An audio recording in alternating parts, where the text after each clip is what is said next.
मेरा ख्याल है कि वो इंडिविजुअल तो सारे चैनल भुगता ही नहीं जा सकते, माशाल्लाह ऑलमोस्ट 50 हो गए, तो एक कंबाइन बात हो जाए तो सारा मामला हल हो जाएगा।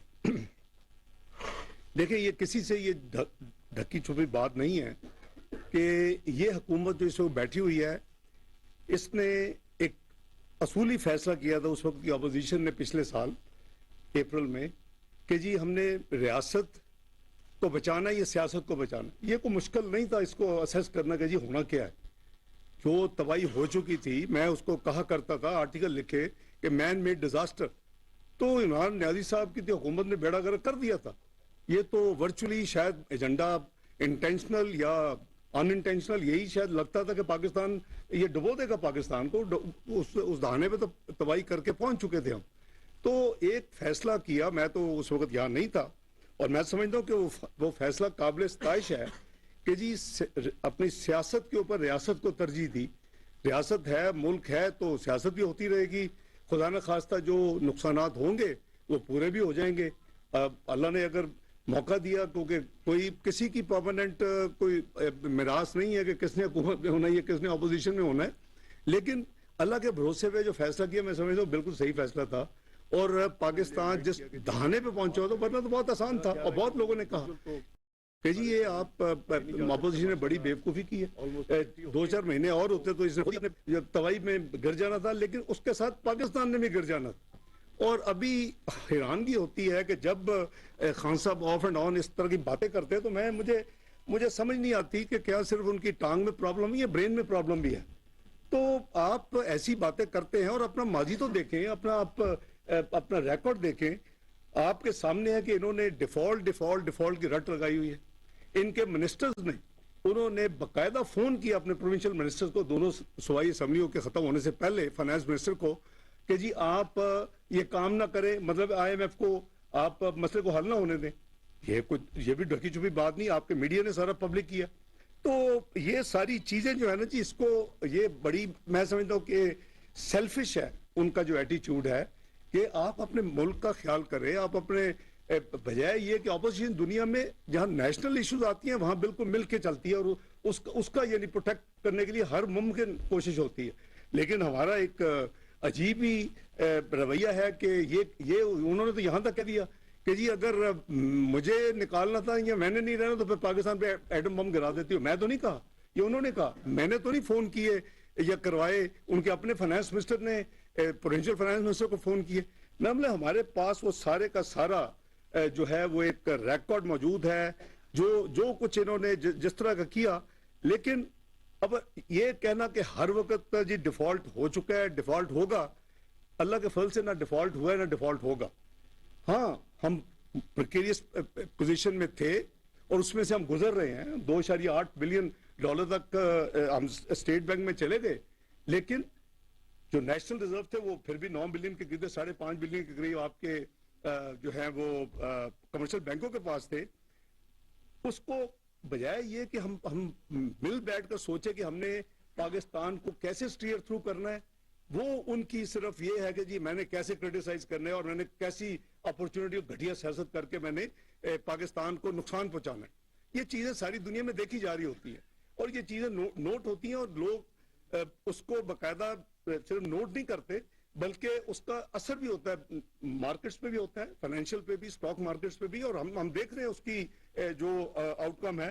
तो मैं समझता हूं कि मैं जरा आपके साथ थोड़े से दोबारा जरा रिव्यू कर लूं कुछ नंबर्स, ताकि आपको भी थोड़ा सा रिफ्रेश हो जाएंगे आप भी, और जरा इनकी परफॉर्मेंस भी सामने आ जाएगी कि जी सबसे पहले ये देख लेते हैं कि उन्होंने किया क्या है पाकिस्तान के लिए 45 महीने में। और फिर मैंने तो नहीं कहा, जो उनके लाने वाले थे उन्होंने कहा कि अगर ये रह जाते तो ये पाकिस्तान खतरे से खाली नहीं था। मैं अल्फाज भी वो नहीं इस्तेमाल कर रहा, ये उन्होंने यहां तक कह दिया कि पाकिस्तान तौबा नौजूद खत्म, ये टूट जाता। ये मैं तो नहीं कह रहा, ये वो कह रहे हैं जिन्होंने उनकी हैंड होल्डिंग की, उनको लाए, इलेक्शन को इधर उधर किया, फिर उनको प्रोटेक्ट किया। आपको पाबंदी लगाई, 100 दिन नहीं बोलना, 6 महीने नहीं बोलने, साल नहीं बोलना। मेरा मतलब है कि ये सारी हकायक आपके सामने हैं, और आज वो भी कह रहे हैं कि जी ये अगर रह जाते तो ये होता। तो मैं समझता हूं कि कुछ चीजें जो है उनको चाहिए कि देखना कि जी इंटरनेशनल हालात क्या हैं। तो क्या पाकिस्तान में सिर्फ महंगाई हो रही है, कहीं और भी हो रही है? और उसके अलावा जो हमारे जो फ्लड्स की सिचुएशन हुई है उसकी वजह से हम वीट भी इंपोर्ट कर रहे हैं, हम फर्टिलाइजर भी इंपोर्ट कर रहे हैं, हम दालें भी इंपोर्ट, हम कई चीजें इंपोर्ट, हमने फ्यू बिलियंस ऑफ डॉलर्स हमने इसके ऊपर खर्च कर दिए हैं पिछले चंद महीनों में, यानी फ्लड के बाद। तो वो भी एक जाहिर है कि मुल्क को जरूरत है, और फ्लड्स के जो लॉसेस हैं वो ये तो नहीं हो सकता कि जी अब चीजें ना मंगवाई जाए।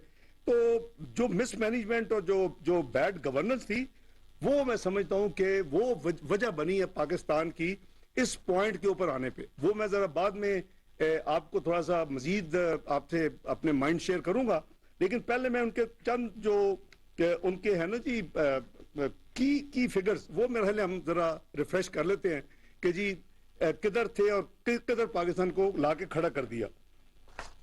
आपको याद होगा कि जो फिस्कल डेफिसिट था वो इन्होंने 7.9% पे छोड़ा, और जो करंट अकाउंट डेफिसिट था वो 4.6% ऑफ जीडीपी पे छोड़ा, जो कि करीबन $17.5 बिलियन था। जो ट्रेड डेफिसिट था वो करीबन 39.7 बिलियन डॉलर पे इन्होंने छोड़ा। ये एक हकायक है जो कोई डिनाई नहीं कर सकता, ना खान साहब डिनाई कर सकता, ना हम में से कोई डिनाई कर सकता है। हाँ, ये बात जरूरी है कि जो परफॉर्मेंस थी और जो इंडिकेटर्स थे, वो अगर आप 2013 के इंडिकेटर देखेंगे और 2018 से कंपेयर करेंगे तो पाकिस्तान किसी और जगह पे खड़ा, और आज हम किसी और जगह पे खड़े हैं। ये हमने ये जो एक साइकिल गुजारे हैं 2013-18 का, 20 से 18-22 का, और अब जो उसमें से गुजर रहे हैं ये उसी की जो है बाकियात में से गुजर रहे हैं, उसी के तबाही के जो कंटिन्यूटी उसको रोक के या उसको कम करके उसमें से गुजर रहे हैं। तो इसी तरह जो आपकी जीडीपी ग्रोथ है जो किसी भी मुल्क के लिए सबसे ज्यादा जरूरी है, और उसी से आपकी खुशहाली होती है, उसी से आपकी तरक्याती काम चलते हैं, उसी से आपके लोगों को रोजगार मिलता है, उसी आपकी फीकस आमदनी होती है। इन्होंने क्या किया, वो बहुत मैंने तो बहुत हाई जीडीपी ग्रोथ छोड़ी थी। ओ भाईजान, हमारी एवरेज जो थी 5 साल की 4.7% थी। नंबर आपके पास है, इकोनॉमिक सर्वे आपके पास है, यू हैव एन एक्सेस। और आपकी जो एवरेज है, हालांकि लो बेस के ऊपर आपने जब 51 बिलियन तबाही की जीडीपी की एक साल में डॉलर की, तो उसके नतीजे में आपका फिर बेस लाइन हुई, तो वो उसको भी छोड़े, सिंपल एवरेज निकाल लें, इनकी 3.5 भाई 4.7% जीडीपी ग्रोथ एवरेज एक गवर्नमेंट की अच्छी है, या 3.5 आप कह दीजिए ये गवर्नमेंट तबाही कर रही। इसी तरह आप इनकी जो यानी देखेंगे कि इनके टेन्योर में एक 26 बिलियन की जीडीपी में ग्रोथ हुई है, 26 बिलियन डॉलर की बात कर, और 5 साल में पीएमएलएन के जो 2008-13 थे उसमें 112 बिलियन डॉलर की ग्रोथ थी। ये आपके सामने है, अगर कोई इसको डिनाई कर सकता है तो मुझे साबित कर दे कि जी नहीं, आपकी 112 नहीं है और उनकी 26 नहीं है। इसी तरह पर कैपिटा इनकम है, देखे ना, फीकस आमदनी लोगों ने तो उसी को देखना है। तो हमने जो 1399 डॉलर से पकड़ा और 1768 डॉलर पे लेके गए 5 साल में, 1389 डॉलर पर कैपिटा से 1768 तो इसका मतलब 27% हमने इजाफा किया, और अमाउंट जो है वो ऑलमोस्ट हमने 379 डॉलर पर कैपिटा इनकम में हमने एग्रीकल्चर ऑर्गेनाइजेशन, वो उसके अपना है कि जी पिछले साल करीबन 14.3% जो फूड की जो मेन कमोडिटीज है उसमें 2021 और 2022 के दरमियान जो इंक्रीज आई है, तो पाकिस्तान के ऊपर तो उसका इफेक्ट हुआ ही है। यानी आपका फ्लड्स की वजह से, जैसे मैंने अर्ज किया कि आपकी काफ़ी यानी फसलें तबाह हो गई। हमें अपना जो चीज़ें हम नॉर्मली नहीं मनाने की ज़रूरत होनी चाहिए, उसमें गंदम है, उसमें हमारे कुछ यानी और चीज़ें पल्सेस हैं उसमें, तो ये चीज़ें वो हैं जिसकी वजह से हमें ऑब्वियसली फॉरेन एक्सचेंज खर्च करनी चाहिए, तो की है। लेकिन वो जो ये फरमाते हैं कि जी गरीब आदमी की कमर टूट गई, तो वो बिल्कुल इस जो हमारी इन्फ्लेशन है वो इस वक्त 26% करीबन जुलाई से फरवरी का जो नंबर है वो 26.2% है। यहाँ आई एम श्योर सब लोग अप टू डेट हैं। एवरेज जुलाई से फरवरी की बात कर रहा हूँ अब सनाउल्लाह साहब। तो आपकी जो कोर इन्फ्लेशन है, दुनिया में कोर इन्फ्लेशन मैटर्स, बाकी तो इंपोर्टेड है, तो जो कोर इन्फ्लेशन है आपकी, और उसका जो आपका जो रेट है वो एवरेज 19% है, यानी बिटवीन अर्बन एंड रूरल उसकी 19% के करीब है। तो मेरा मतलब है कि ग्लोबल मैंने आपको नंबर एफए को दे दिया है, तो क्या पाकिस्तान उसको अवॉइड कर सकता है? और खासकर फ्लड्स के बाद जो तबाही हुई है तो आप अवॉइड ही नहीं कर सकते थे। हाँ, जो जो कम तरीन लोग हैं, मैं तो लफ्ज गरीब का भी यूज नहीं करता, जो हमारे बिस्प के बेनिफिशरीज हैं, उनके लिए हमने अभी जब आईएमएफ के साथ नेगोशिएट किया, टैक्सेस जो लगाने की बात हो रही थी, वो उसकी अलग कहानी है, और उसके लिए हमने 40 अरब उनसे मनवाया और उनको 25% हमने एग्री किया कि उनका जो स्टाइपेंड है वो 1 जनवरी से 25% इजाफा किया जाए, और 360 अरब इस साल में एलोकेटेड थे। इन मुश्किल तरीन हालात में भी उनका ख्याल रखा गया, और हमने उसको 400 अरब किया, और उनकी कॉन्सेप्ट हमने ली उनके जाने से पहले, पार्ट ऑफ दी ये इस रिव्यू का हिस्सा है नामे का, और उनको जितने बेनिफिशियरी हैं उनको 25% 1 जनवरी 2023 से ये इंक्रीमेंट उनको मिलेगी और मिल रही है। इसी तरह आपका किसान पैकेज आपको मैं शेयर कर चुका हूं कि 2000 अरब से ज्यादा वो था, वो जाहिर के फार्मर जो है वो भी उनकी हैंड होल्डिंग और सारा आपने देखा कि 400 अरब के तो उसमें क्रेडिट लाइन बढ़ाई गई, कई उसमें फैसिलिटीज दी गई। 1819 अरब तो क्रेडिट लाइन थी, पर यूनिट जो है उनका पीएयू जिसके ऊपर लोन्स होते हैं उसको इंक्रीज किया गया, 10,000 किया था 4,000 से हमने। तो ये सारी चीजें किस लिए की गई कि भी जो कुछ हो सकते हैं हुकूमत को चाहिए कि जी जो कम आमदनी वाले लोग हैं, जो हमारे किसान मजदूर ये बहन भाई उनकी मदद करें, वो हम कोशिश कर रहे हैं। जाहिर है कि एक प्रोग्राम में भी हैं, एक कंस्ट्रेंट भी है, फिजिकल हालात भी इतने कंफर्टेबल नहीं है, लेकिन उसके बावजूद ये सारी चीजें की जा रही हैं। इसी तरह जो हमारी जो कंपैरिजन जब मैं करता हूं तो हमारा जो टेन्योर का जो सीपीआई जो थी मैक्सिमम वो 8.6% थी, और आपको याद होगा कि मिनिमम 2.9% थी। अभी इनका टेन्योर देख लें तो इनकी मिनिमम 6.8 थी और इनकी मैक्सिमम 12.2 थी। अब कोई इंडिकेटर चेक कर लें कि जी जो कंज्यूमर प्राइस इंडेक्स है, इसी तरह आप फूड इन्फ्लेशन देख लें कि हमने 9% के करीब थी जब हम आए 2013 में, उसको हम 2.1% पे लेके गए अल्हम्दुलिल्लाह ग्रेजुअली, और अभी इनकी मिनिमम 4.6 रही है 4 साल में और इनकी मैक्सिमम 13.6% है। तो मतलब कोई इंडिकेटर तो बता दो भाई जो आपने बहुत अच्छा काम किया और ये हुकूमत मुस्लिम लीग नून पहले या अब ठीक काम नहीं कर रही। इसी तरह जो ट्रेड डेफिसिट है वो हमने 30.9 बिलियन डॉलर पे छोड़ा था 2018 का, इन्होंने 39.7 बिलियन डॉलर पे छोड़ा ट्रेड डेफिसिट। आप करंट अकाउंट डेफिसिट देख ले, हमने 19.2 बिलियन में छोड़ा था। ये सबसे ज्यादा प्रोपेगेंडा था जी हमने करंट अकाउंट डेफिसिट नीचे लिया, हमने करंट अकाउंट डेफिसिट नीचे लिया, लेकिन उसकी भी तबाही करके गए जाने से पहले 17.4 बिलियन डॉलर में छोड़ा। जो 19.2 billion dollar current account deficit था तो उसका तो हमारे भी पहले 3 साल 4 बिलियन था, और हम तो जस्टिफाई करते हैं कि भाई हमारा चौथे साल में 12 बिलियन डॉलर क्यों हुआ, हमारे 5वें साल में 19.2 क्यों हुआ। हमने क्या पाकिस्तान में लोड शेडिंग खत्म नहीं करनी थी? हमें अंधेरों 18 घंटे की लोड शेडिंग के साथ मुल्क चलाना था? क्या हमने पाकिस्तान के जो सिक्योरिटी रिक्वायरमेंट्स उसको पूरी नहीं करनी थी? क्या हमने जो हमारी यानी कैपिटल इन्वेस्टमेंट है, प्लांट मशीनरी, उस तरह का 26% तो प्लांट मशीनरी ज्यादा आई है उस पीरियड में। तो बात यह जी कि आप कोई भी इंडिकेटर देखेंगे, हाँ इनके नॉन सीरियस एटीट्यूड से ये कभी तो उनको प्रपोजल देते हैं कि चले फ्लाक मुल्क में जाके हम एक ट्रायंगुलर एक इन्वेस्टमेंट कॉन्फ्रेंस करते हैं, फिर आप उसे रिगल आउट कर जाते हैं। कभी आप उनकी गाड़ियां चलाते हैं, कभी आप उनको आंखें दिखाते हैं।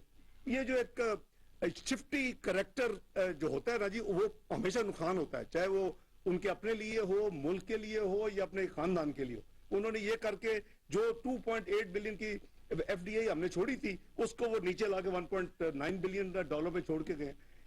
आप एक्सपोर्ट्स देख लें, ठीक है हमारे जमाने में जो हमारे एक्सपोर्ट्स थे वो स्टैग्नेंट है, हमने करीबन 25 बिलियन पे पकड़ा 25 बिलियन पे छोड़ा। लेकिन आप कुछ चीजें मत भूलें कि उस हमारे टेन्योर में जो 5 साल थे कमोडिटी सुपर साइकिल था, आपकी जो वैल्यू उसका जो ओवर इफेक्ट था, हमारा वॉल्यूम ज्यादा थे लेकिन हमारी अमाउंट जो है मॉनेटरी उसकी वैल्यू कम थी, लेकिन आपने फिर भी करीबन जहां पकड़ा 25 बिलियन उधर छोड़ा। तो आपने 1% अगर टर्फ देके 400 बिलियन रुपीस दिए, चले अच्छी बात है, इंडस्ट्री में ग्रो हुई सारा कुछ, लेकिन वो अगर उसने 4 या 5 बिलियन एक्सपोर्ट इंक्रीज किया तो वो उसको एक्नॉलेज करते हैं।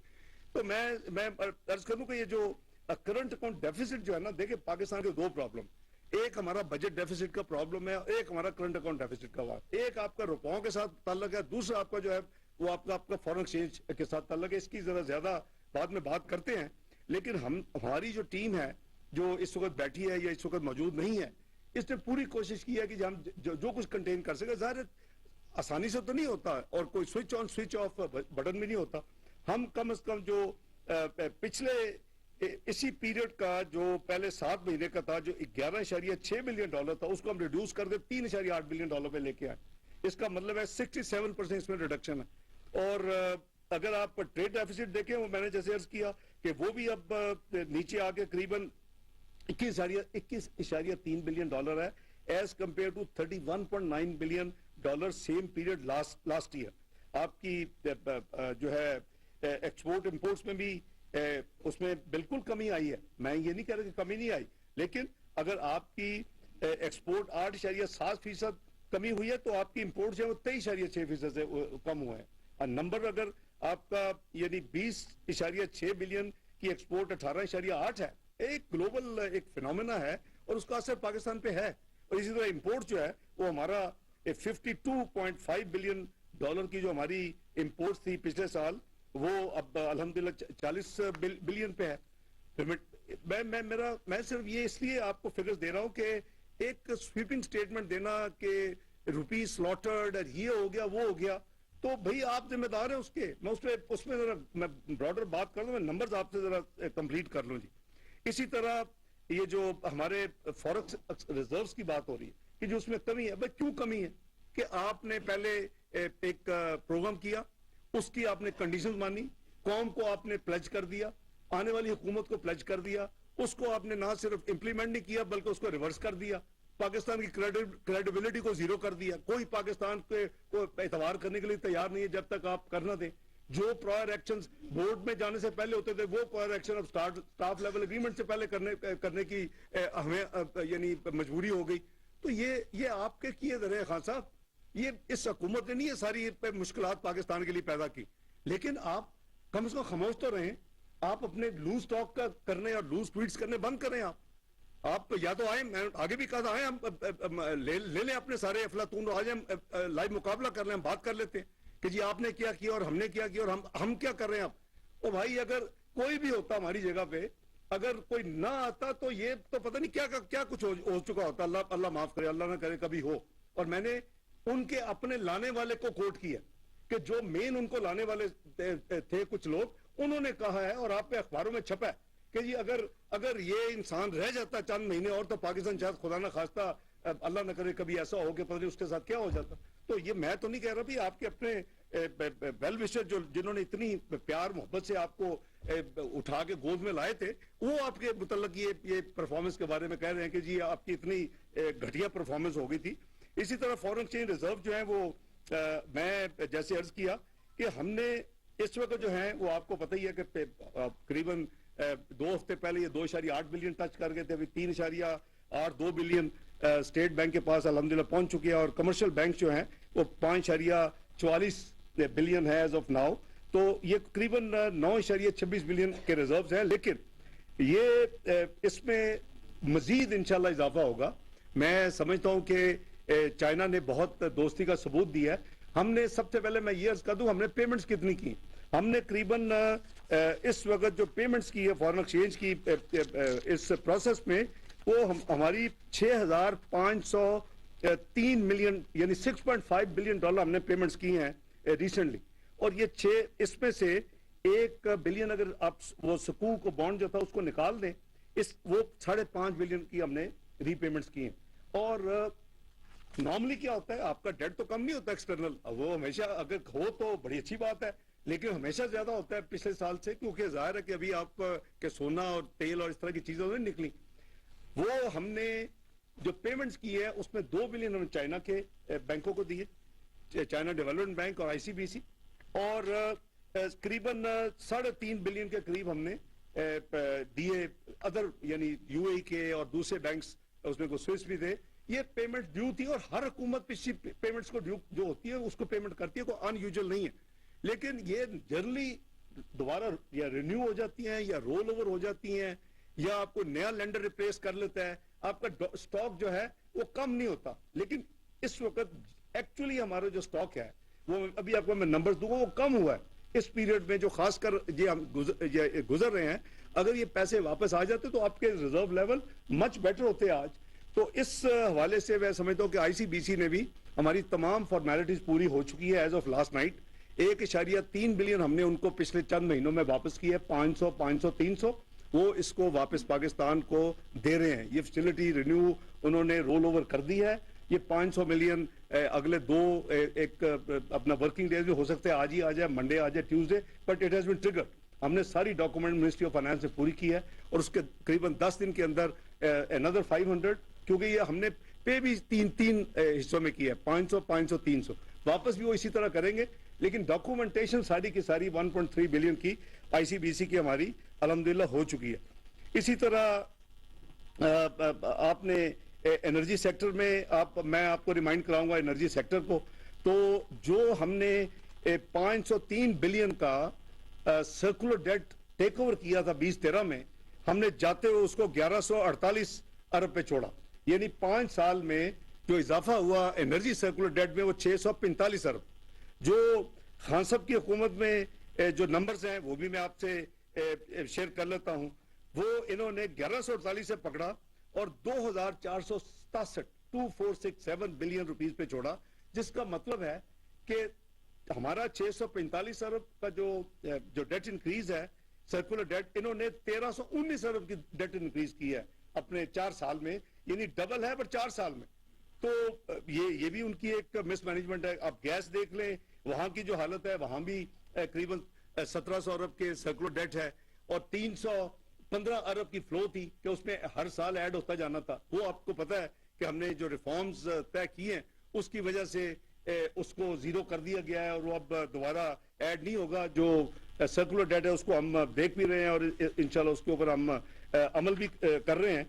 जो पब्लिक डेट लायबिलिटीज मैं समझता हूँ वो बहुत ही खतरनाक सूरत हाल उसकी हुई है इस पीरियड में। अगर आप देखें कि जो पब्लिक डेट लायबिलिटी जो थी, जिसका ये हर जगह पे जाकर जिक्र करते थे कि हम डेट ट्रैप कंट्री हैं और मैं 10,000 अरब अगर हुकूमत मुझे मिलेगी तो मैं कम करूंगा, फिर जब हम ये इलेक्ट हो गए तो फिर भी वही था 30,000 अरब डेट ट्रैप में है। वो ये 54,000 बिलियन पे छोड़ के गए, यानी 30,000 के पब्लिक डेट एंड लायबिलिटीज को ये 54,000 बिलियन पे छोड़ के गए हैं और ये 79% इजाफा करके गए। ये एक तरफ 1947 से लेके 2018 तक का डेट और उसमें 79% इजाफा 4 साल में इस मुल्क में डेट का हुआ है। और वो इंक्रीज इन डेट और फिर miss handling of policy rate, जो कि 6.5% तो मुस्लिम लीग नून ने छोड़ा था, वो इनके जमाने में कहां से चला गया। अब वो तो उसकी ऑफ शूट है जो कुछ हो रहा है, और उसको तो एक दिन एक महीने में तो ये एक साल में तो नहीं, ये टाइम लेता है ये सारी चीजें ठीक होने में। उसकी वजह से जो 1750 अरब में डेट सर्विसिंग होती थी वो 5,000 अरब से क्रॉस कर चुकी है सालाना। तो ये हमारी ब्लीडिंग है और मिसमैनेजमेंट इसका मेन इसकी वजह है। इसी तरह अगर प्योर पब्लिक डेट अगर मैं लायबिलिटीज निकाल दूं तो इन्होंने 25 जो है ट्रिलियन या 25,000 अरब पे इन्होंने टेक ओवर किया था लायबिलिटीज को निकाल के, जो कि पब्लिक डेट स्टेट ने पे कर रहा है। लायबिलिटीज है वो जो भी अदारे हैं वो भी उसकी एडिड है, वो उन्होंने रुपए देने हैं तो वो उसका होगा, लेकिन उसका फॉरेन एक्सचेंज कवर का मसला ऑब्वियसली होता है। वो इन्होंने 49,000 बिलियन पे छोड़ के गए, 25,000 लिया, आए थे 10,000 कम करने के लिए, और इसमें ये जो इजाफा ये करके गए हैं ये करीबन 24,000 अरब का इस पे इजाफा किया। और ये फिगर आपका जून 22 का है, ऑफिशियल फिगर है, आप चेक कर सकते हैं।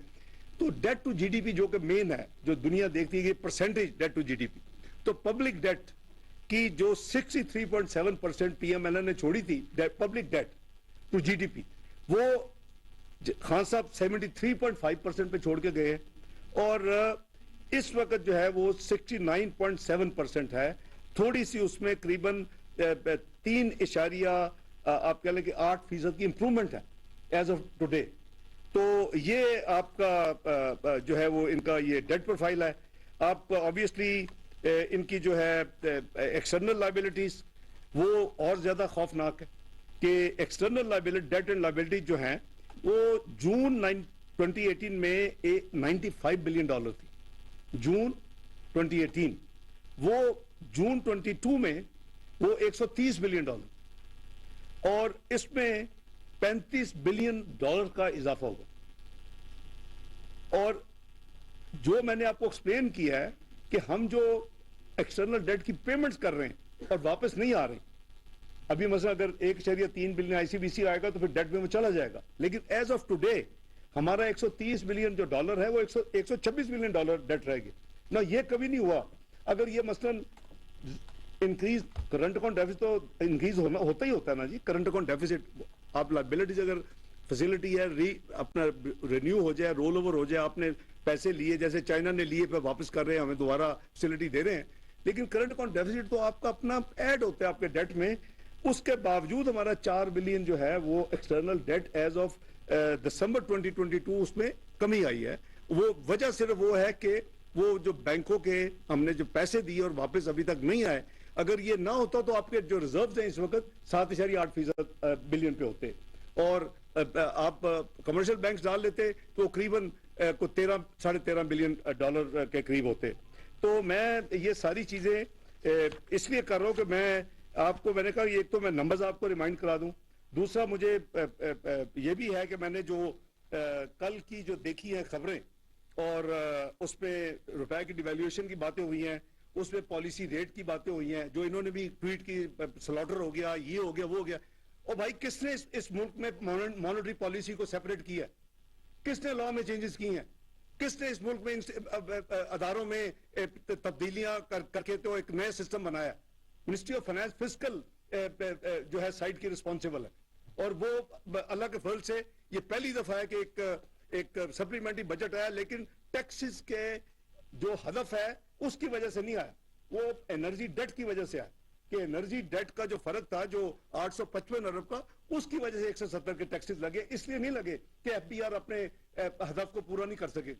तो बात यह जी कि अगर ये रुपया जो नॉर्मल प्रोसेस में है वो चल रहा है, और पॉलिसी रेट भी है, एक इंडिपेंडेंट वहां एक बोर्ड बैठा हुआ है, और टू बी फेयर कि अगर 19% आपकी कोर इन्फ्लेशन है जो कि है, तो वो 20% उन्होंने किया है, तो ये हमारे सामने है। लेकिन बहुत ममालिक है जो नहीं करते। लेकिन क्या ये कोई मिनिस्ट्री ऑफ फाइनेंस या इकोनॉमिक टीम उसमें वो तो इंडिपेंडेंट है, वो तो अपने कानून अपना खान साहब के जमाने में तब्दील हो चुका है। तो जो तब्दील हो चुका है, आपने ऑटोनॉमी दी है और रियल टर्म में दी है, तो फिर ऑपरेट हो रही है, उसको आप रिस्पेक्ट करें। फिर इस तरह की ट्वीट्स मत करें। आपने खुद ही जो कुछ किया है उसका फिर उसके आउटकम भी आपके सामने है। तो मैं समझता हूं कि उनको जिम्मेदारी का उनको एहसास होना चाहिए कि जब वो इस तरह की जो ट्वीट्स करते हैं या बयान देते हैं, ये मुल्क को नुकसान हो रहा होता है, ये मुझे नहीं हो रहा, या किसी और पॉलिटिकल पार्टी को नहीं होना, ये पीएमएलएन को नहीं होना, ये मुल्क को। अब खुदा के लिए मुल्क का तो आप अपना ख्याल रखें।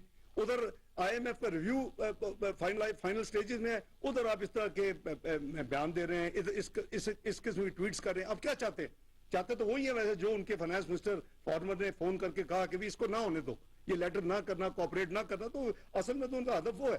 तो मैं समझता हूं कि जी ये जो हमारी बातचीत है, सिर्फ मैं क्लैरिफाई करना चाहता था कि ये नंबर्स आपके सामने हैं, और हमने तो कोई मार्केट में कोई डॉलर नहीं फेंके। इस मुल्क में बात होती रही कि जी $2 बिलियन इसहाक डार 2013 से 17 मार्केट में फेंकता रहा, उसको 104 पे रखने पे। ओ भाई, अगर आप 42 महीने में $2 बिलियन पर मंथ आपने नहीं फेंका, तो फिर तो आपका $84 बिलियन के रिजर्व में इजाफा होना चाहिए। अगर 2 बिलियन हमारा खर्च नहीं हुआ, आप कहते हैं हमने नहीं किया, हाँ आपने जरूर खर्च किए।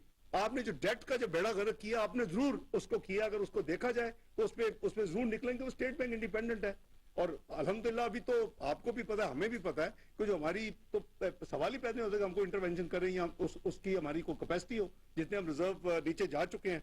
तो ये कुछ जो चीजें थी, मैंने कहा कि मैं आपसे ये जरा शेयर भी कर लूं अपना। और डिफॉल्ट का मैं दोबारा रिट्रेट करूंगा कि काइंडली ये जो बात है जी कि डिफॉल्ट ही हम बंद कर दें। कोई डिफॉल्ट ना पाकिस्तान ने किया, ना इंशाल्लाह होगा। ये अल्लाह ताला ने, मैं आगे भी कहा था, उसको डिफरेंट ट्विस्ट दी गई। पता नहीं मेरी बात क्यों इतनी चुपती है। ओ भाई, अगर हम मुसलमान है तो कह रहा हमारा ईमान नहीं है कि अल्लाह ताला ने ये मुल्क बनाया था, अल्लाह ताला ने इसको बचाना है, अल्लाह ताला ने इसकी तरक्की करनी, वो भी हजम नहीं होती। उस पर भी जो एक कल्ट है वो शुरू हो जाती है, लो जी अल्लाह ताला ने छोड़ देता, तौबा नौज भी लो, अल्लाह ताला भी छोड़ना है भाई, आप जो मर्जी कर ले, होना वही है जो अल्लाह ताला ने करना। तो मैं समझता हूं जी कि ये कहना कि कोई मैं कुछ जगह पे देखा जी, नो, इनके पास रोड मैप नहीं है, इनके पास पॉलिसी, और भाई सब कुछ है, लेकिन क्या मैं उसका इश्तेहार छुपाऊंगा अखबारों में या मेरी टीम जाके उसको बांटे, इश्तेहार बांटे? हमारे पास सब कुछ है, हमारी गवर्नमेंट है, ये शहबाज शरीफ साहब प्राइम मिनिस्टर और जो हमारी कोलिशन गवर्नमेंट है उसने हर चीज तैयार है। वी विल टेक इंशाल्लाह पाकिस्तान को आउट ऑफ दिस क्वागमायर। आपने इस मुल्क को कोई कसर नहीं छोड़ी कि ये डिफॉल्ट करे, आपने कोई कसर नहीं छोड़ी कि मुल्क जो है वो खुदा न खास्ता तबाह हो जाए, और फिर आपको आपने पूरी कोशिश की कि ये ना हो, वो ना हो, IMF ना हो, ताकि वो वक्त आए जो आप सोचते हैं। आप पैटी सियासत के लिए मुल्क को कुर्बान करना आपके लिए मुश्किल ही कोई नहीं। तो हम तो अल्लाह माफ करे कभी सोच भी नहीं सकते, हर चीज अपने मुल्क में कुर्बान है और जान भी कुर्बान है। और मैं समझता हूं कि ये जो साथी कहते हैं बैठ के उसमें टेलीविजन पे रोड मैप भी है, पॉलिसी भी है, लेकिन ये पब्लिक ये अखबार में इश्तेहार नहीं दिया जा सकता। और उसकी आपको ये क्या ये रोड मैप पॉलिसी नहीं है कि अभी तक डिफॉल्ट नहीं हुआ? हर बंदे ने कह दिया कि डिफॉल्ट होगा, तो कैसे बच गया भाई? कुछ कर रहे हैं ना, मैनेज कर रही है, पूरी टीम मैनेज कर रही है, मिलकर कर रहे हैं, बचा रहे हैं अल्लाह के फल से। कोई एक आप मुझे एक पेमेंट दिखा दें कि जो ग्लोबल मल्टीलैटरल या बायलैटरल ड्यू हो तो हमने पे ना की हो।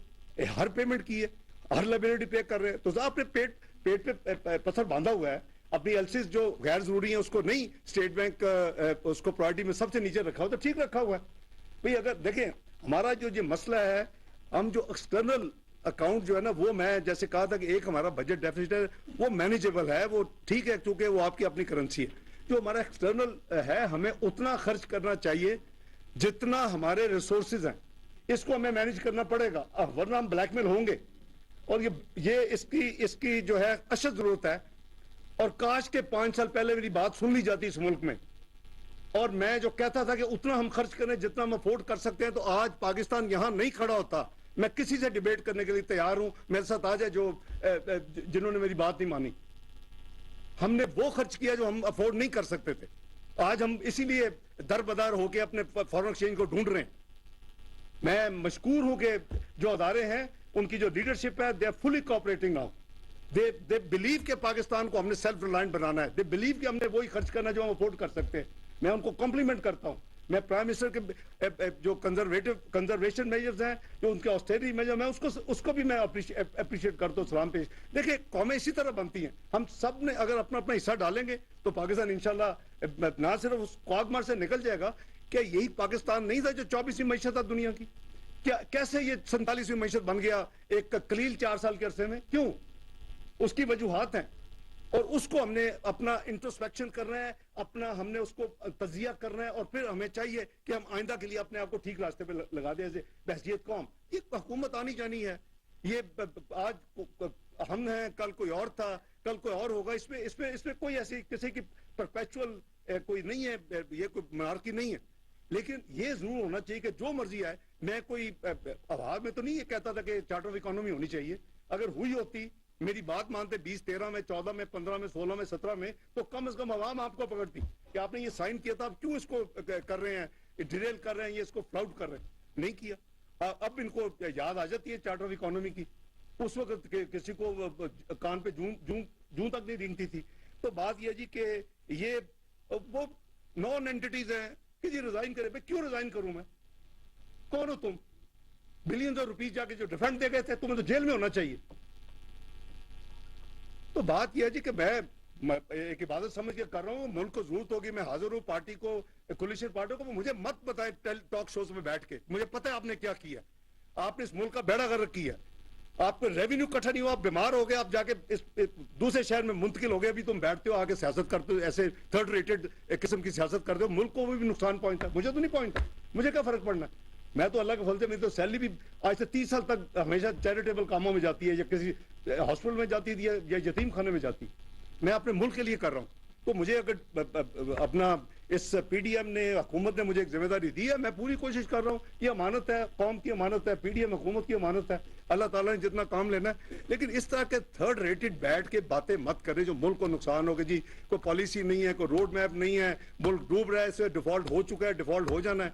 ये मैं समझता हूँ कि कौम के साथ और मुल्क के साथ ज्यादती है। जी बहुत शुक्रिया जनाब। ये तो अच्छा किया कि आज आपने न्यूज़ कॉन्फ्रेंस करके और यूनिटी बोर्ड के रिपोर्टर जो हैं वो आपसे एक्सपेक्ट कर रहे थे कि आप मीडिया से इंटरेक्शन नहीं करते, आज आप मीडिया के सामने आ गए। एक बात बड़े दुख के साथ कही जा रही है कि पाकिस्तान के हालात इतने असर हो रहे हैं कि आप फाइनेंशियल इमरजेंसी लगाना चाहते हैं। एक पॉइंट ये लिए जाए।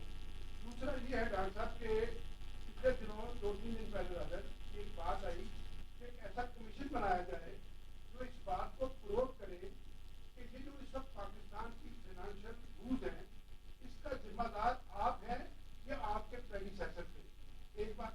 और उसके लिए उस कमीशन के लिए बतौर तालिब इल्म के मेरी ये तजवीज़ होगी कि वो जुडिशरी से नहीं होना चाहिए, बिकॉज जुडिशरी तो एक आदमी को लुक आफ्टर कर दिया आजकल। ये एक पार्लियामेंट्री कोई कमीशन हो जो इस बात को डिटरमिन करे, क्योंकि भी आपने जो कुछ कहा है ये तो उनके कैबिनेट में जाएगा, उनको ये बात उन्होंने माननी है, समझनी है। तो लिहाजा आप इस तरह की एक प्रपोजल है इसके ऊपर आपका क्या रिएक्शन होगा कि एक पार्लियामेंट्री कमीशन बनाया जाए जो डिटरमिन करे कि इन माशी खराबियों की जिम्मेदारी आप पर है या आपके पैरों पर है। और एक आखिरी छोटी सी बात कि ये जो मुश्किलात चल रही है पाकिस्तान की और आम आदमी की, गरीब आदमी की, इसकी डेडलाइन कब क्या है, कब तक ये इनको राहत मिल सकेगी? शुक्रिया जनाब। आपने अपना साले साहब 3 सवाल किए हैं। अब कोई एज ऑफ नाउ कोई फाइनेंशियल इमरजेंसी की जरूरत नहीं है, ना ही कोई प्लान है, ना ही अंडर कंसिडरेशन। नंबर 1, ये मैं आपको बड़ी जिम्मेदारी से शेयर कर रहा हूँ कि कोई ऐसी बात नहीं है। नंबर 2, जो आपने कमीशन की बात की, फाइनेंशियल रूल्स की बात की, मैं 100% सपोर्ट करता हूँ, लेकिन पार्लियामेंटेरियन का ना बनाए। वो हमें एक ही फैमिली है सारे पार्लियामेंटेरियन। बेहतर है कि इंडिपेंडेंट एक्सपर्ट्स का बने, जो प्रेफरेबली जिनकी क्रेडिबिलिटी हो, जो अपना एपॉलिटिकल हो, और जरूर बनना चाहिए। और उसका टीओआर सबसे पहला ये होना चाहिए कि 24th इकोनॉमी से 47 क्यों बनी, उसके रीजंस, और उसका ताकि हम सबक सीखें। तो मैं ये नहीं कह रहा कि खुदा ना खास्ता कोई आप किसी को फांसी लगा दें, लेकिन उसका हम सबक सीखें ना। ये तो एक हकीकत है कि मैंने तो नहीं रेटिंग की ना, मैंने तो 24 जो रेटिंग पाकिस्तान की थी मैंने तो नहीं की, प्राइस वाटर्स कूपर्स ने की थी, या 47 की तो ग्लोबल अदारे ने की है पिछले साल। तो ये बनना चाहिए। और जो हमारी कमजोरियां हैं इस तरह के जो हमारे, उसको जरूर देखना चाहिए, उसके ऊपर फिर हमें सबक सीखना चाहिए। ये नहीं कि फिर वो किताब की या रिपोर्ट की सूरत में कभी बाहर ही ना आए, हमूदुर रहमान कमीशन की रिपोर्ट हो या एबटाबाद की हो या इस तरह का, उसको फिर कौम को देना चाहिए और कौम को पता। मैं बिल्कुल, जहां तक मुश्किलात है, देखें हमारी पूरी कोशिश 2013 में इसी किस्म के सवाल थे, जब आप हम सब इकट्ठे बैठते थे कि ये कब होगा, मैक्रो इकोनॉमिक स्टेबल कंट्री है, 7 महीने में डिफॉल्ट है, डार साहब 200 कितों निकलोगे, यही थे ना जी उस वक्त। तो मैं देखें, मैं अपने आप को, तो मैं एक बड़ा हम्बल और बहुत आजिज सा इंसान हूं। मैं समझता हूं कि हमने पूरी कोशिश करनी है, जो अल्लाह ने कोई इल्म दिया है, सोच दिया है, कोई तजर्बा दिया है 30 साल में, उसको पूरा तरह का, बाकी रिजल्ट साले सब अल्लाह ताला देते हैं। और वो मुल्क जिसको कोई सोच भी नहीं सकता था, वो 3 साल में उसकी सारी दुनिया तारीफें कर रही थी, रेटिंग्स एजेंसी तारीफें कर रही थी, तमाम world bank, IMF, Asian development bank, आप यू नेम इट, IFC, सब उसके सरबराह आपके मुल्क में आ रहे थे। इसी कैपिटल में सरीना और मैरियट में बैठ के आपकी तारीफें करे। तो अल्लाह तो अब भी हमें मुकम्मल यकीन ईमान के साथ कोशिश करनी, वो हो रही है। वो मैं अपनी टीम का बेहद मशकूर हूँ कि ये बेचारे ना हफ्ता देखते हैं, ना इतवार देखते हैं, ना रात देखते हैं, ना दिन देखते हैं। तो वो हम लगे हुए हैं, और आपकी दुआएं और कौम की दुआएं, इंशाल्लाह हम निकल जाएंगे, मेरा यकीन है। और मैं तो यहाँ तक कॉन्फिडेंट हूँ कि ये 30 जून तक हम इंशाल्लाह इस स्टेट बैंक के रिजर्व जो है $10 बिलियन से ऊपर ले जाएंगे, और नेशनल रिजर्व 16 बिलियन के करीब इंशाल्लाह अल्लाह ने चाहा चले जाएंगे।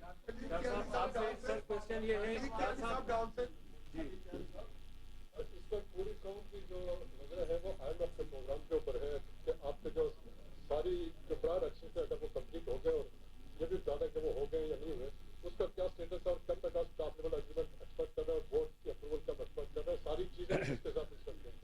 जो चीजें मेरे पास में कहने से वो बता देता हूँ, जो बाकी है वो आपके उनसे भी दोस्ती, उनसे पूछ लें।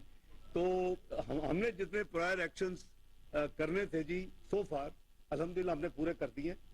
एक नया प्रायर एक्शन इस कम्युनिकेशंस में अरप्ट हुआ था, क्योंकि हमारी माशाल्लाह 4 वर्जन हम एक्सचेंज कर चुके हैं आहिस्ता आहिस्ता। ये भी हिस्टोरिक है, तारीख लिखी बन रही है। तो वो भी हमने ECC परसों करके उसको भी कर दिया।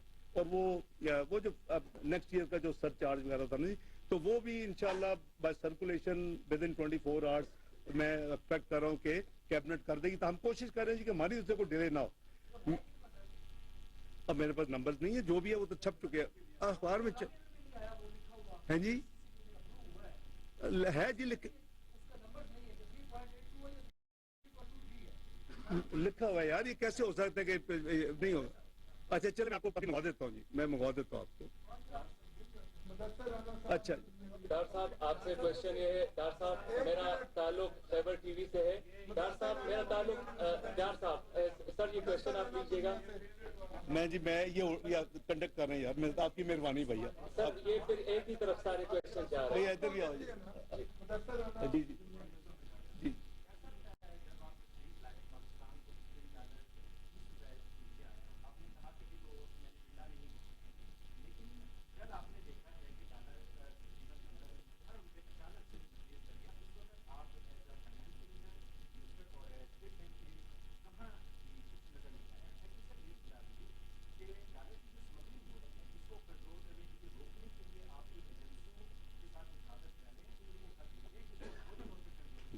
जी भाई, ये बिल्कुल आपने जो फरमाया, देखें मैंने अभी आपने जो थोड़ा सा बातचीत की है उसमें मैंने क्लैरिफाई किया है कि ये अब मॉनेटरी पॉलिसी और एक्सचेंज रेट की मैकेनिज्म मैनेजमेंट वो हमारी है स्टेट बैंक ऑफ पाकिस्तान। हमने कानून अपने खुद चेंज किया है, अभी 2-2.5 साल ही हुए, और उस पर किसी किस्म की इंटरवेंशन नहीं है।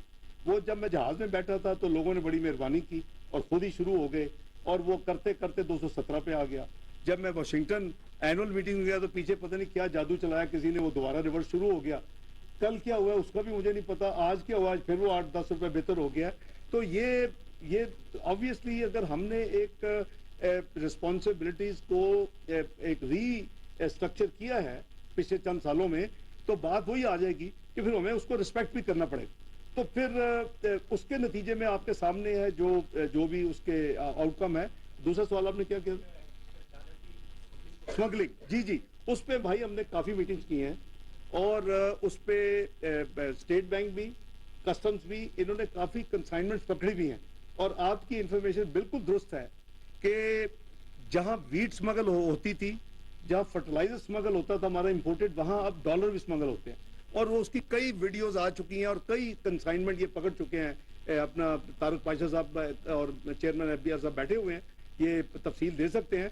तो हमारी पूरी कोशिश है कि ये स्मगलिंग को जितना हम कर्ब कर सकें, क्योंकि वो हमारा एक फ्लो जा रहा है हमारे मुल्क से जो जाना नहीं चाहिए। मैं नाम नहीं लूंगा, एक सिक्योरिटी एजेंसी ने तारक बाजवा साहब को बताया कि जी 1 साल में उनकी जो सिक्योरिटी वैन्स हैं वो $2 अरब कैश लेके जाती हैं पेशावर में। ठीक है जी, $2 अरब, यानी आपके साउथ से नॉर्थ जाता है, वहां कहाँ जाना है, जाहिर स्मगल होगा, कहीं जा रहे हैं ना। $2 अरब कैश, तो उसकी मैं आप सोच विचार में होगा उसको कैसे रोका जाए। डॉक्टर साहब सर क्वेश्चन लीजिएगा। सर डॉक्टर साहब इस वक्त मालकन डिवीजन में लाखों की तादाद में NCP गाड़ियां चल रही है। अगर सरकार उनको रेगुलराइज करे तो इसकी मद में सरकार को more than 20 to 30 or 40 billion dollars collect हो सकते हैं।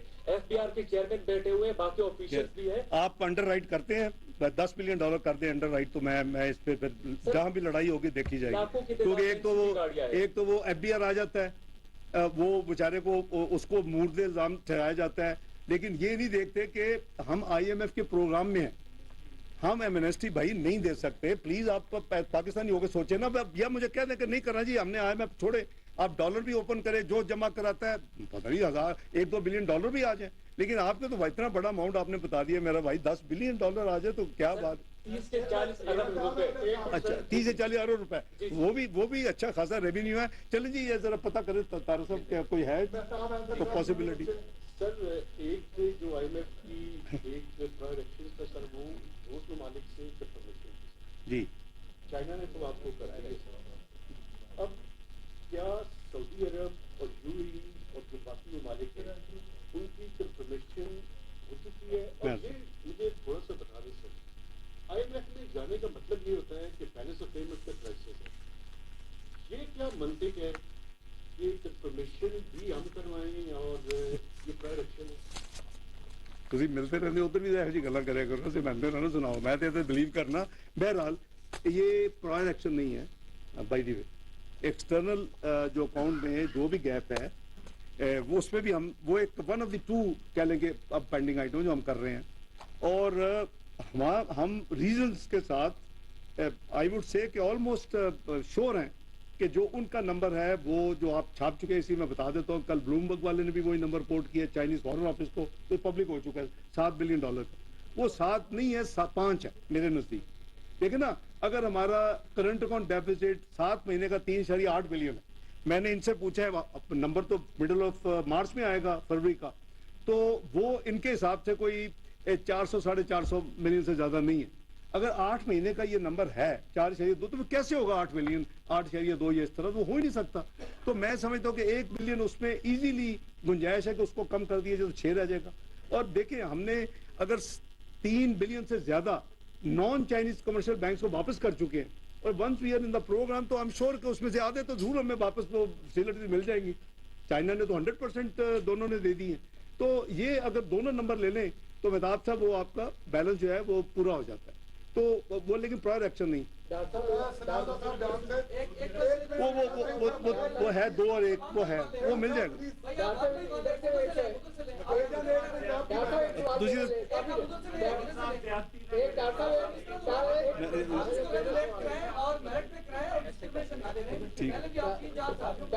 रियाज साहब आप फरमाए रियाज साहब आप फरमाए रियाज साहब आप फरमाए सवाल फरमाए। नाराज ना हो यार, रोजे आने वाले और रोजे सर आप सवाल करें, रमजान आने वाला है, कुछ सौदा सब्र कर ले यार।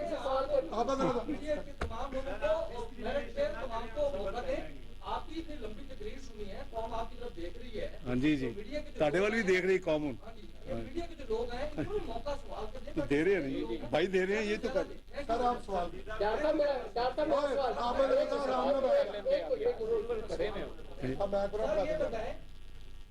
मीडियम की गवर्नमेंट ने अप्रैल से लेकर अब तक कितने कर्ज लिए हैं, कितना कर्ज लिया है, और उस कर्ज की वजह से जो गुर्बत से लकीर है उसके नीचे कितने लोग हैं, ये आप डाटा मुझे बताइए।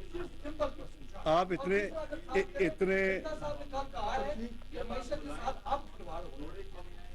देखिए उनका सवाल तो उन्हीं से पूछ लें। मुझे नहीं मैं जवाब देना मुनासिब नहीं समझता। उन्होंने मेरे नीचे इन्वेस्टमेंट बोर्ड में काम किया हुआ है, मेरे नीचे प्राइवेट में मैंने उनको पौधा लगाया हुआ है, तो इसलिए मैं मुनासिब नहीं है कि मैं उनके खिलाफ को बात करूँ, जवाब दूं।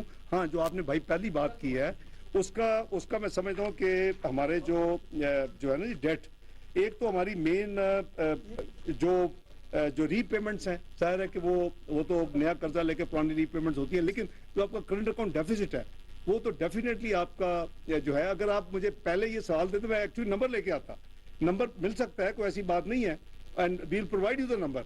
लेकिन इसकी वजह से आप जो कह रहे हैं कि महंगाई में इजाफा या गुर्बत में इजाफा, इतना बड़ा कर्ज नहीं लिया। जो आपके पास बजट डेफिसिट है वो बिल्कुल कर्जों में इजाफा होगा, और कोई भी उसको डिनाई नहीं कर सकता। जिस साल का बजट डेफिसिट होता है उसका मतलब है कि जाहिर है कि वो आपको किसी ने तोहफा तो नहीं देना, आपने वो कर्ज ही लेके करना है। लेकिन आपको नंबर अगर एग्जैक्ट चाहिए तो मैं आपके नंबर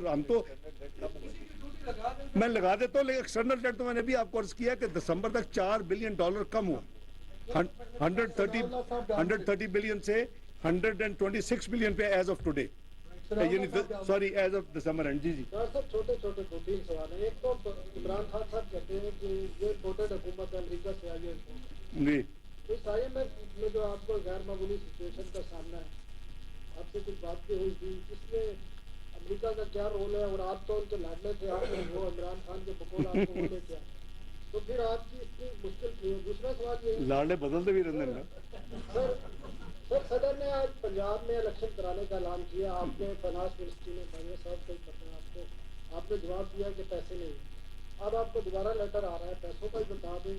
तीसरा ये है कि दोबारा आपको जून में आप जब IMF प्रोग्राम कंप्लीट होगा तो आप इतनी कंफर्टेबल पोजीशन होगी कि आपको दोबारा दूसरा IMF प्रोग्राम न लेना पड़ेगा। ये दो सवाल सनाल मैं अर्ज करता हूँ। जी जी, अच्छा, एक तो जो 30 अप्रैल के हवाले से जो पैसे की आप बात कर रहे हैं, देखिए वो एक लीगल प्रोसेस चल रहा है, और जहाँ तक मेरी इत्तला है कि governor KP is very clear कि जी वो वहाँ इलेक्शन नहीं हो सकते लॉ एंड ऑर्डर सिचुएशन की वजह से। अभी वो जो मेरी इतला है कि वो कोई अक्टूबर नवंबर से पहले उनके हिसाब से इलेक्शन नहीं हो सकते, नंबर 1। नंबर 2, जहाँ तक पंजाब का ताल्लुक है तो गवर्नर और फिर ईसीपी ने करना है। तीसरी जो कंट्रोवर्सी मैं मीडिया में देख रहा हूँ, जब से ये फैसला आया कल से, वो एक ग्रुप कह रहा है कि ये फैसला 3 वर्सेस 2 से है, दूसरे लोग कह रहे हैं ये 4 वर्सेस 3 से, और 2 जो पहले जिन्होंने जुडिशियल फैसला दे के उसके बाद बेंच रिकम्पोज हो गया, it's a very serious question. So अब क्या फैसला करती है पीडीएम गवर्नमेंट, वो ऑब्वियसली मुझे अभी तक कुछ नहीं पता कि क्या वो रिव्यू फाइल करेंगे या क्या। अब जो लीगोस हैं तमाम पॉलिटिकल पार्टीज के, चाहे वो पीएमएलएन हो या पीपीपी हो या जेयूआई हो, सारी दूसरी पार्टीज भी वो फैसला करेंगी, जाहिर है कि। लेकिन जहां तक देखें, हमें फैसला ये कर रहा है इससे कॉमन सेंस, जो इस वक्त जो हमारे जाहिरी, और मैं बड़ी आपको दिल से ये बात करने लगा हूँ, जो हमारे जाहिरी और बातनी जो प्रेशर्स है ना इस वक्त, जो नजर आ रहे हैं, जो नहीं नजर आ रहे, जो आपके साथ शेयर की जा सकते हैं, जो नहीं शेयर की जा सकते, जो आपको बताए जाते हैं या जो नहीं बताए जाते, कंबाइन टुगेदर, मैं समझता हूं कि हम उस फेज से गुजर रहे हैं कि अगर हमने होशमंदी के साथ कंडक्ट ना किया तो खुदा ना खास्ता रियासत को नुकसान हो सकता है, और हमें रियासत को बचाना है।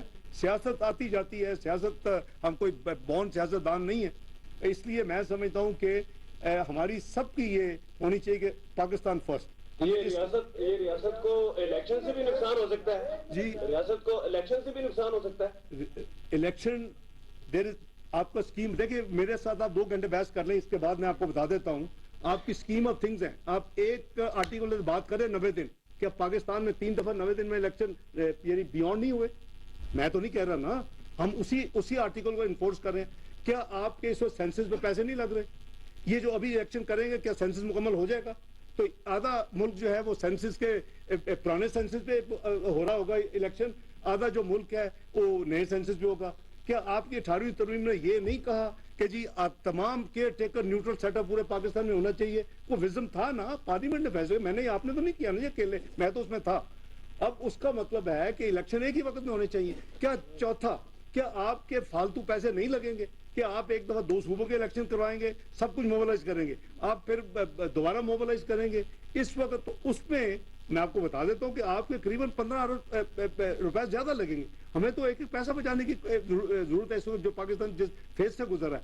तो भाईजान ये 4-5 जो चीजें हैं, अगर ये नहीं, मैं I am not against election, होने चाहिए, लेकिन अगर कोई 2-4 महीने आगे पीछे होके हो सकते हैं एक ही वक्त पे, और आपका सेंसस भी हो जाए, आपको सेंसस के साथ आपको दोबारा चैलेंज ना हो।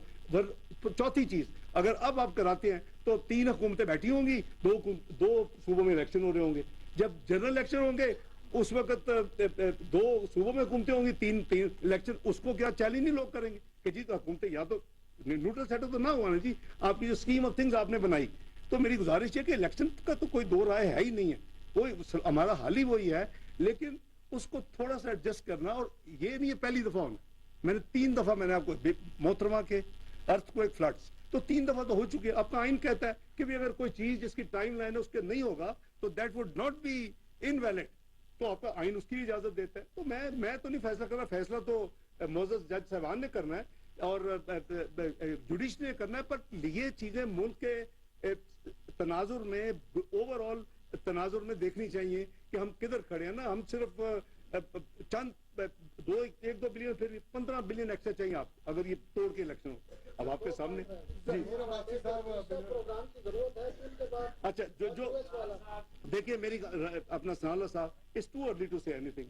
सानू तो लंघन दो, तुम ये सवाल करोगे, मैं जवाब देंगा, वो तो मैंने को क्वेरी आ जाएगी। तो मेहरबानी करो तो चलो दो मैनू ऐसा ले कर लें दो, मैं स्टाफ कर लें दो। सर ये बताइए आज की प्रेस कॉन्फ्रेंस में बस कर दिया करो यार, थोड़ा इंटरेस्ट करा देने बाद जहीराबाद की कार्डर से आप उठे नहीं यार।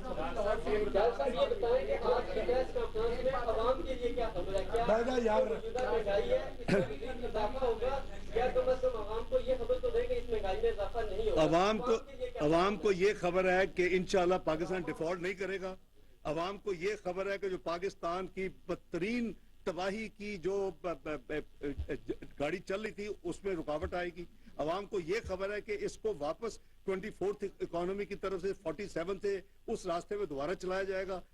ये कितना वक्त लगता है अल्लाह को पता है। हमारी को ये एक सेकंड, अवाम के लिए ये खबर है कि ये जो इस वक्त टाइट पोजीशन है रिजर्व्स की और हम जब परेशान है, ये जून तक बहुत बेहतर हो जाएगी।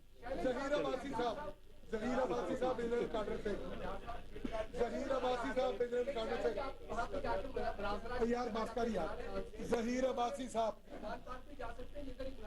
नहीं न्यूट्रल जगह तो होगा ना, ताकि कोई तो लोग भी देखे होते जाके की करना है। वो वक्त गुजर चुके जो तो मिली ना। डॉक्टर साहब ये बताइएगा कि इस वक्त जो डिप्रिसिएशन हो रही है, क्या आप हमें बताना पसंद करेंगे कि इसकी वजह से जो हमारे टैक्स में कितना इंक्रीज हुआ। दूसरा एक चीज और भी हो रहा है कि जब से आप अक्टूबर से आए हैं, आपके इन एक्शन की वजह से बहुत सारे पॉलिसी मीडिया में इस वक्त जो कौन खमियाजा भुगत रही है वो उनकी वजह से भुगत रही है। आप इस पर क्या कहेंगे?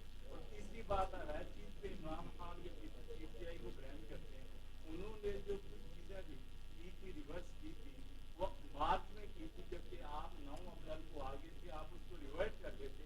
तो आज कितने अर्से तक हमें ये बता दें कि ये चीजों की एक्विजिशन उन्हीं को देते रहेंगे, आपकी की जिम्मेदारी लेंगे या नहीं? ठीक, देखिए एक तो यह है कि कोई इनेक्शन हमारे पार्ट पे नहीं है, लेकिन you can not dictate global अदारों को वो कब आए। मैं मिडिल अक्टूबर गया था, invited the end of October to come and review, लेकिन you can't dictate, they are all independent, अपना मर्जी से फैसला करते हैं। तो मुझे आप इन एक्शन का ब्लेम ना दें। I never have been weak in taking action अल्लाह के फल से, लेकिन मैं उसकी तशहीर नहीं करता। मैं बुला के लोगों को बताता नहीं कि मैंने यही एक्शन लिए हैं। अगर आज ना लिए होते तो आज पता नहीं आपके हालत में होते। वो जो एक विश लिस्ट थी कि डिफॉल्ट हो जाए, शायद डिफॉल्ट हो चुका हो। तो इसलिए आप जरा मेहरबानी करके जरा सही सवाल करें मेरे भाई। इसमें अल्लाह के फल से या तो मुझे गिरवाएं फलां इन एक्शन है। आपने कहा कि 9 अप्रैल को आए थे, मैं तो एंड ऑफ सितंबर पे हूं, लेकिन मैंने कोई ऐसी चीज नहीं देखी जो एज ए हुकूमत पीडीएम ने जो एक्शन लेना चाहिए था नहीं लिया। उन्होंने जो भी एक्शन लेने चाहिए था लिए, उन्होंने जो भी कहा, तो ब्लेम गेम नहीं है, ये हकायक है। हकायक को अगर आप कंपेयर करते हो ब्लेम गेम पे आते हैं, तो I think you are just being impressed और influenced by the cult thinking. I think we have to be honest and fair. Next सवाल जी, नेक्स्ट सवाल। शहबाज राना साहब, शहबाज राना अब भाई इस तरह तो नहीं ना, बाकी सवालों का तो जवाब देना। दे दिया मैंने सवाल। डेट पे कितना है, हमारे डेट में कितना इंक्रीज हुआ है भाई वो तो बताएं। आज आपने अप्रैल में आके वो रिवाइड क्यों नहीं की? जो एक्शन हमने लिए थे वो क्यों नहीं किए थे आपने? आप मुझे किस पता नहीं, मैं आप उनसे पूछे जो अप्रैल से सितंबर तक जो जिम्मेदार थे, मैं तो उसका जवाब नहीं दे सकता ना भैया।